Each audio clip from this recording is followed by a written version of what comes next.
Good morning. My name is Prashant Shenoy. I'm a professor at the University of Massachusetts Amherst.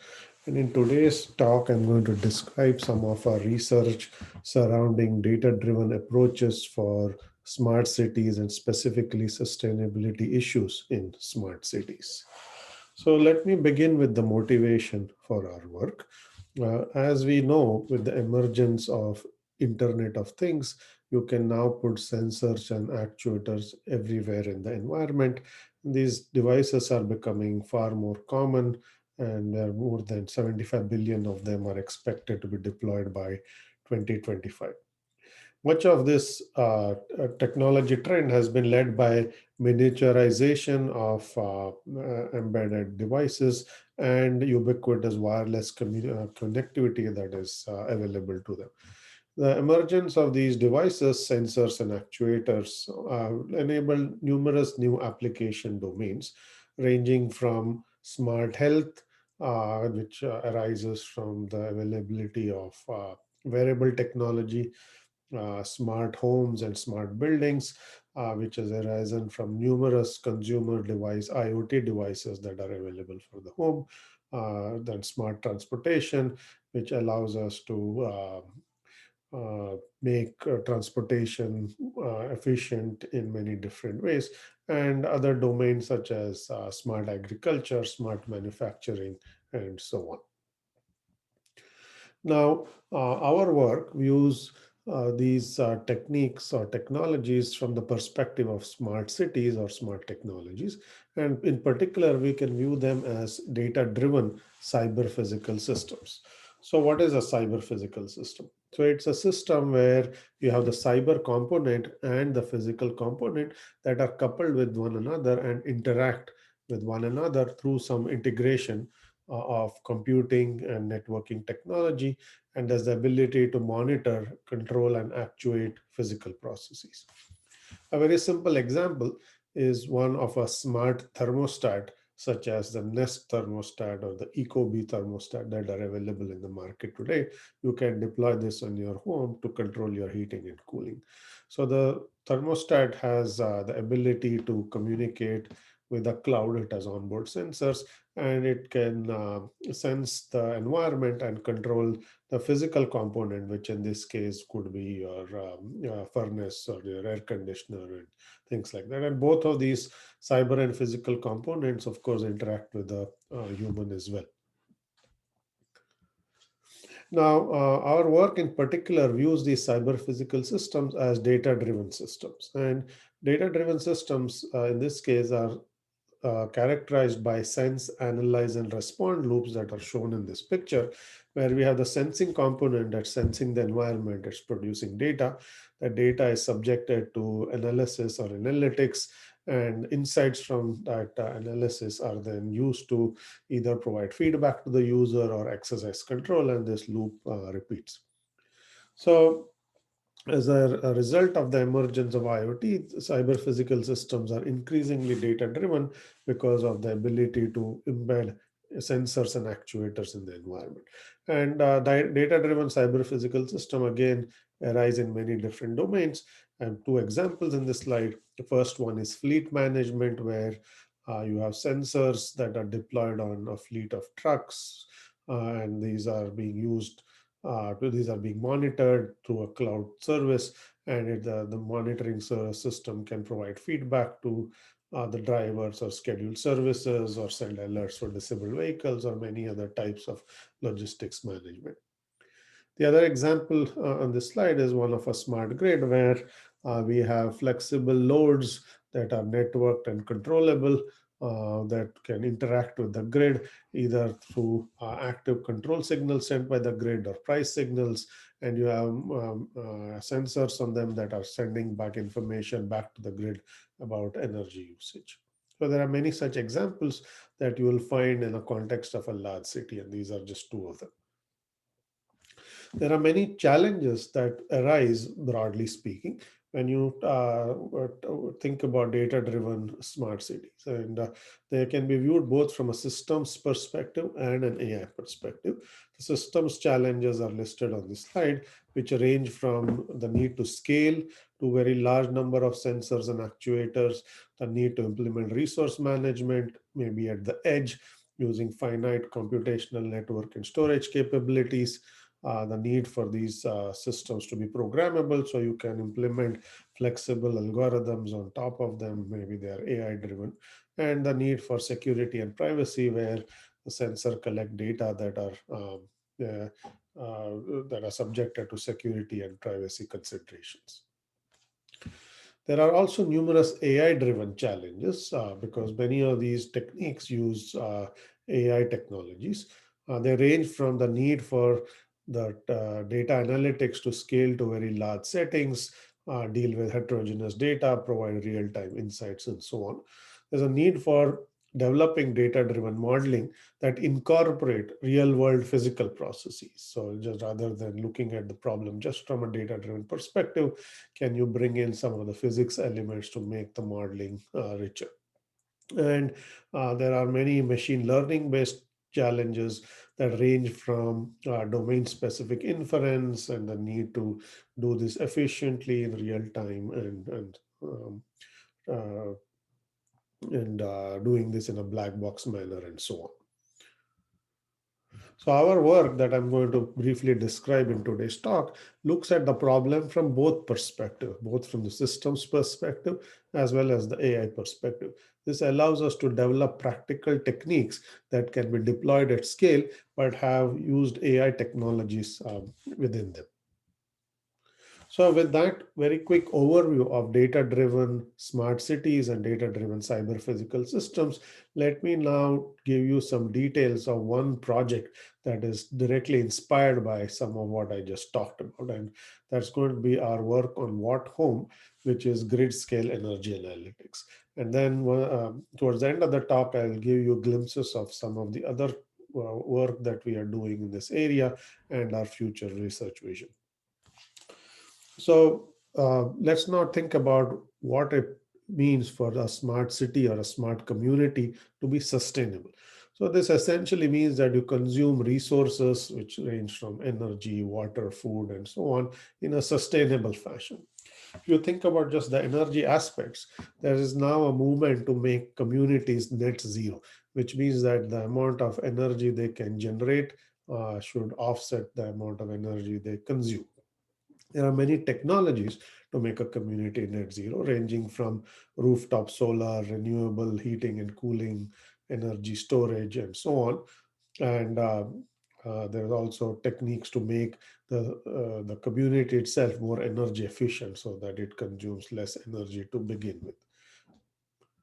Now, let's take a look at one aspect of smart cities, which is just building.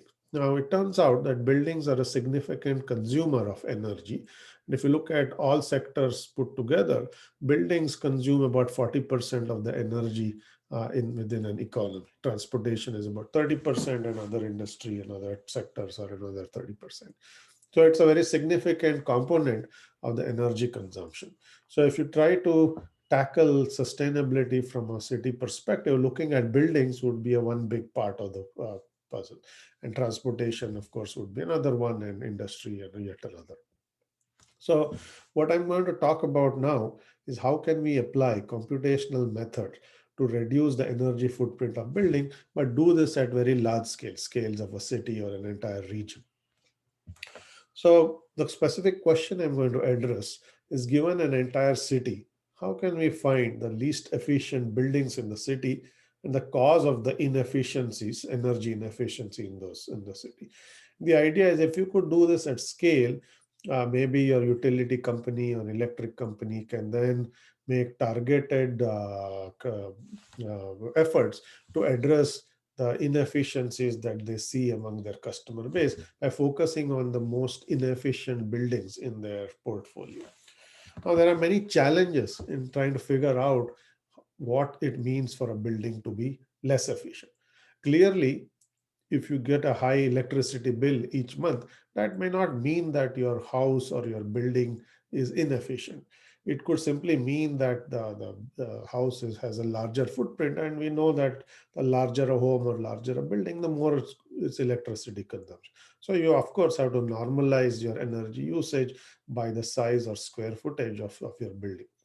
Now, the age of the building also has an important implication on its efficiency. Uh, in our case, we assume that the only information that is available to us are things like the monthly electricity bill that various buildings or homes consume, as well as maybe the age of the home and the size of the home. And then we want to understand what it means for a home to be inefficient, which ones are inefficient, and why they are actually inefficient. So let's now try to understand what contributes to energy consumption in a building. So buildings have many different loads that contribute to its energy consumption. By and large, the heating and cooling is around 40% of a building's energy footprint. Lighting is around 12%, and then there are many other components as is shown in this picture. Now, it turns out that if you think about this energy consumption from a different perspective, you can partition it or decompose it into two pieces. One is weather dependent and weather independent. The weather dependent component essentially means that the energy usage is going to be dependent on the outside weather. Heating and cooling, of course, have a lot to do with the weather. When it's hot in the summer, you're going to run an air conditioner, which is going to consume energy. And the hotter it is, the more energy it is going to consume, for example. There may be weather independent component, which is things like you watch TV or you cook, which may not have much to do with the weather. There are activities that are performed that are largely independent of the weather. So if you think about it at a very coarse grain, the energy consumption of a building can be decomposed into a weather dependent and a weather independent component. And it turns out that the weather dependent component typically is sensitive to the actual temperature of the weather that you see outside. And there's two graphs shown here, which basically show that what happens to the energy consumption of a single customer's home in the summer and the winter. And as you can see in the winter months, as the energy drops, the heating bills go up, so the energy usage goes up. And in the summer month, as the temperature rises, again the energy consumption goes up because the air conditioner consumes more energy as it gets warmer. So our insight here is inefficient homes will have higher normalized consumption and are also going to be more sensitive to weather conditions. What that means is maybe you have poor insulation on the envelope of the building, so the house just consumes more energy to heat and cool. So there's more sensitivity to weather conditions. So this very simple idea has been at the core of how energy experts actually understand the energy usage of a particular building. And we are going to use that to construct a physics-based model, a very simple one of a building's energy usage. So here's a picture that allows us to model the energy usage of a building over the course of a year as a function of the outside temperature. And as you will see, you can model this as a piecewise linear curve, where the first part of the curve, which is the declining slope, is essentially the impact of winter temperature on the energy usage. And here, as the temperature drops, the usage goes up. And the right part of the curve, which is the increasing slope, is the impact of summer temperatures, where as the temperature rises, the energy usage goes up. And then there's a base load, which is shown as a flat part. That's our weather independent load. So essentially, the idea is that you will consume a base amount of energy regardless of what the temperature is. And in the summer, that usage goes up with the weather dependent component, and in the winter, it also goes up because of the weather dependent component from heating. So this can be modeled using several parameters which are represented by the slope of the weather dependent components. And here the idea is the higher the slope, the more sensitive you are going to be to the weather, which means that your building is going to be less efficient because it has less insulation and things like that. So there's a summer part of the model and the winter part of the model that are shown here. And then there are several other parameters like the balance point and so on, which we can gloss over for the purposes of this talk. So essentially, this very simple physics-based model can be thought of as the total energy usage is equal to the base usage, that's the weather independent component, plus a weather dependent component that depends on the slope, which is gamma heat and gamma cool, and the outside temperature, which is shown as TD, which is the daily temperature. So this model is very simple, but one thing you have to keep in mind is that the actual usage is not going to be exactly linear as is shown here. There are going to be stochastic variations based on how humans are actually living in an environment or working in a building and how they're consuming energy as well. So we need to capture the stochasticity that arises from human energy consumption. So now what we will do is take this physics-based model, which has been modeled by energy experts and used in many different manually driven efforts to understand building usage, and automate this process. We're going to use probabilistic modeling to take the actual energy usage that is observed from a building and essentially derive the parameters of the model that I've shown you in the previous slide. So here we are going to use a Bayesian framework to model building parameters. And without going into too many details, what we are going to use is essentially use Bayesian inference to estimate the various parameters of our model, which is the slope of the curves that I showed you, the base load, which is the weather dependent component, just by observing the actual usage and using Bayesian techniques like statistical sampling, it's also called as MCMC sampling, which will allow us to get these parameters for each building. So what we've essentially done, without going into the details here, is given observations of an electricity bill. We are simply looking at this technique to give us parameters of how sensitive is the energy usage to heating loads and cooling loads and the outside temperature and things like that. So once we do this, what we can now do is then cluster all homes or buildings into peer groups. So you can put homes of similar sizes and similar ages together. And within each group, we can find the outlier. So those are the buildings that are consuming a lot more energy in comparison to their peers. And that allows us to say within each group, which buildings or which homes are having the least efficient energy usage. So again, there is some technical details here which I'm going to gloss over, but statistically we use a technique which is called second order stochastic dominance to take the distributions of energy usage we got from our model and try to understand which ones are the outliers. So this is essentially a statistical way to figure out which homes are essentially outliers within the group. And once we have found outlier homes, then we can actually try to also understand the cause of this energy usage, which can be many different things. Building envelope, which is insulation, is not good, your furnace is old, your appliances are inefficient, and so on. And there are many characteristics of the slope and the base load that you can use to determine what are potential causes. And remember that we are just doing this from data-driven methods. We don't know anything about the home itself. So this is just probable causes, and then you'll have to go and validate whether the causes identified are actually the real cause of the inefficiency. But still it gives us automated ways to figure out why does a building consume more energy than its peers. So we have evaluated our approach on a large citywide data set. In this example evaluation I'm going to show you, we considered more than 10,000 residential buildings. They ranged from 250 square feet apartments to 10,000 square feet large homes, single family homes, and the age was anywhere between 5 years to 200 years plus. And the number of peer groups that we constructed were more than 120, that based on the year that was built, the area of the house, the property type, whether it's single family, multifamily, and so on.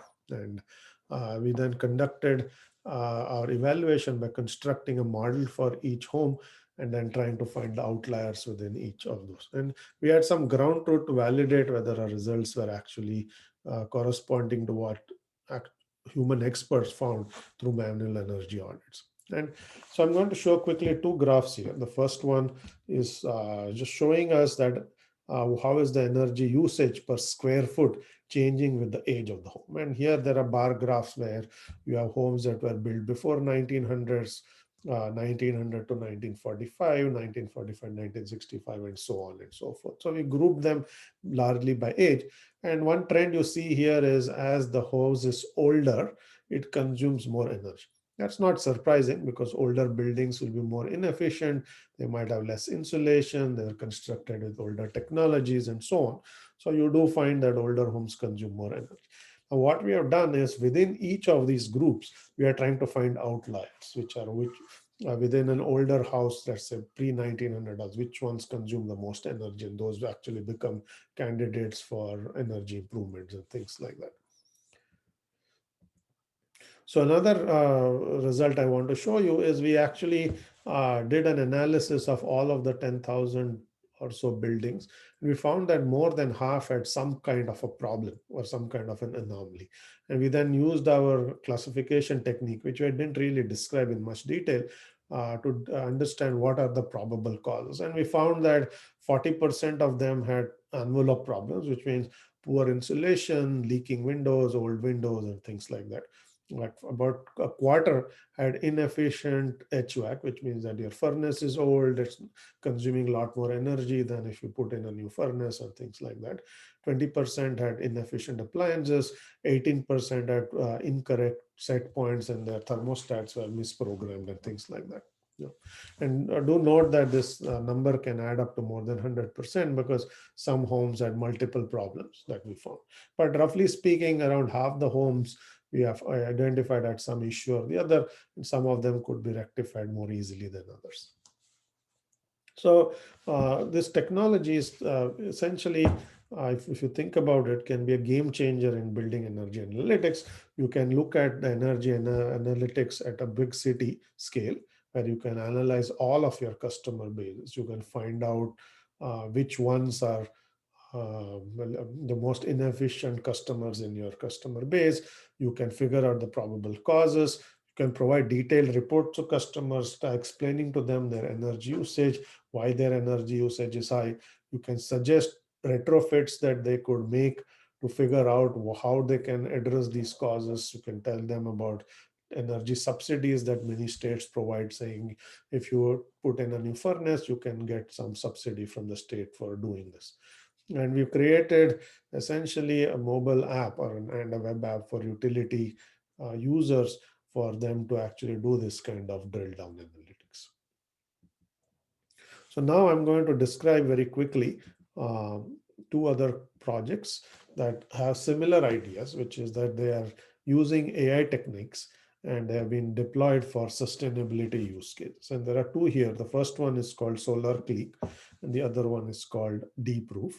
Um, Solar Click is essentially a technique that allows us to find anomalies in rooftop solar arrays. So you might have homes that have deployed solar on their roof, and maybe there are some faults that arise after a period of time because of dust, or maybe there's problems in electricity wiring and so on. These are hard to detect because a homeowner typically doesn't know anything about how their solar array performs. They might just see it produces some amount of electricity in a month, but they don't know if there is a small problem that is leading to some inefficiencies. So what we have done is we have developed a technique that allows us to look at energy generation of nearby houses to model the energy consumption of a particular roof or a home with a solar roof. And then we can figure out if there is any deviation from the expected energy use. The idea here is that homes in a neighborhood see similar weather conditions, cloudy, sunny, and so on. So they should be producing similar amount of energy modulo the orientation of the solar array and things like that. So our technique essentially models all of these factors and then can predict accurately how much your home's solar roof should produce. And if there's a deviation, it can say that there's an anomaly. And again, we can also identify or pinpoint the potential cause of the anomaly. The second project here is called Deep Roof. This project essentially uses computer vision techniques to analyze satellite images of a home. So look at the picture that is shown there, which is basically an overhead image of a home. And then it can identify the roof structure of the home. It can then figure out the foliage, and so on. And it does all of this to understand whether a particular roof is a good candidate for deploying solar to begin. This is a largely a manual process now, where energy solar installers have to come out to your house to understand how to install solar arrays on your roof and so on. We automated the process by trying to analyze the roof structure, understand the impact of nearby trees and so on, and then figure out where you should install solar. Is it a good candidate and so on? And that's shown by the image on the right, where you can see that the roof planes have been colored red and green, and the green is south facing. So that's where you can actually get good return on investment. So this technique can also be deployed at city scale, where you can analyze all the buildings in a city and then figure out what is the potential for installing solar on each roof and which ones are good candidates and so on. So in conclusion, what I described to you today is techniques that we have developed that combine AI technologies, physics based models, as well as data driven models, with systems based technologies such as cloud and mobile compute apps and so on, to develop new types of sustainability techniques that allow you to first scale these to large numbers of users in a city, while also providing either the utility company or end users with interesting information on how they can make their homes more efficient and things like that. And this similar idea, which is shown in the figure at the bottom, we have deployed to many other domains, which I didn't talk about today, such as transportation and health and agriculture and so on. And what we see is a symbiotic approach where you take systems, you take AI, you take application domains, and you put them together. And this gives us all kinds of new smart technologies that you can apply to cities and many different application domains within that city. So with that, I'm going to stop here. There are two URLs on this slide which will give you pointers to more information about our work and other projects that I did not go into much detail here. I'd also like to acknowledge my collaborators who are listed on the who have worked with me and are listed on this slide here. So thank you very much, and I'm now happy to take questions.